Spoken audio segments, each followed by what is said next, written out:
진실의 승리, 송영길 대표의 더불어민주당 복당을 촉구한다. 안녕하십니까. 더불어민주당 수원정 국회의원 김준혁입니다.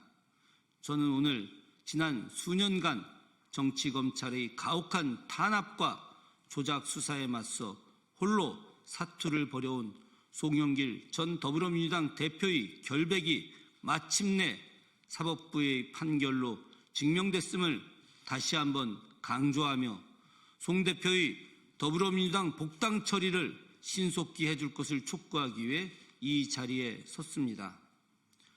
여러분께서도 잘 아시듯 송영길 대표를 향한 검찰의 칼날은 시작부터 무리한 조작이었습니다.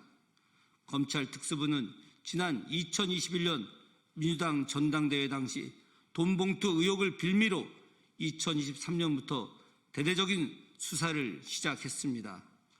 송 대표의 외곽 후원 조직인 평화와 먹고사는 문제연구소까지 별건 수사로 탈탈 털어 정당법 및 정치자금법 위반, 뇌물 혐의를 씌워 구속, 기소했습니다. 1심에서는 일부 혐의에 실형이 선고됐으나 지난 13일 항소심 재판부인 서울고법은 검찰의 핵심 증거들이 위법하게 수집됐으며 별건 수사의 위법성을 명확히 지적하며 전부 무죄를 선고했습니다.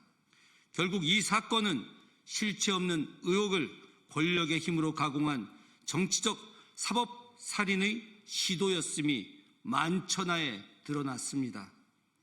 이번 판결은 검찰의 무리한 기소권 남용에 대한 사법부의 엄중한 경고입니다. 그동안 검찰은 특정 정치인을 매장하기 위해 별건에 별건을 더하는 구태를 반복하며 스스로 권력화됐습니다. 그러나 진실은 가릴 수 없었습니다. 이제 무소불위의 권력을 휘두르던 정치검찰은 역사의 뒤안길로 사라질 것이며 다시는 사법 정의가 권력의 도구로 전락되는 일이 없어야 할 것입니다. 송영길 대표는 민주당 전 대표로서 당에 누가 되지 않기 위해 어떠한 보호막도 없이 스스로 탈당의 길을 택했습니다.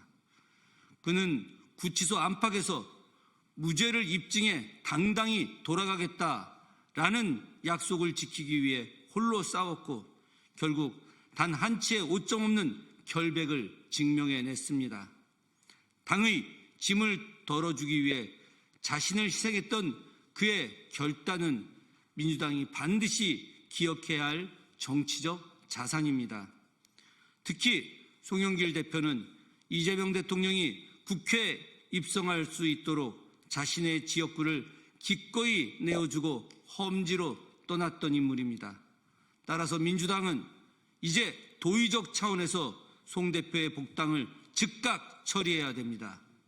또한 오늘 6월 치러지는 보궐선거에서 송 대표에게 의원적 자리를 돌려주는 것이야말로 그동안의 희생에 대한 정당한 보상이자 정치적 도리라고 생각합니다.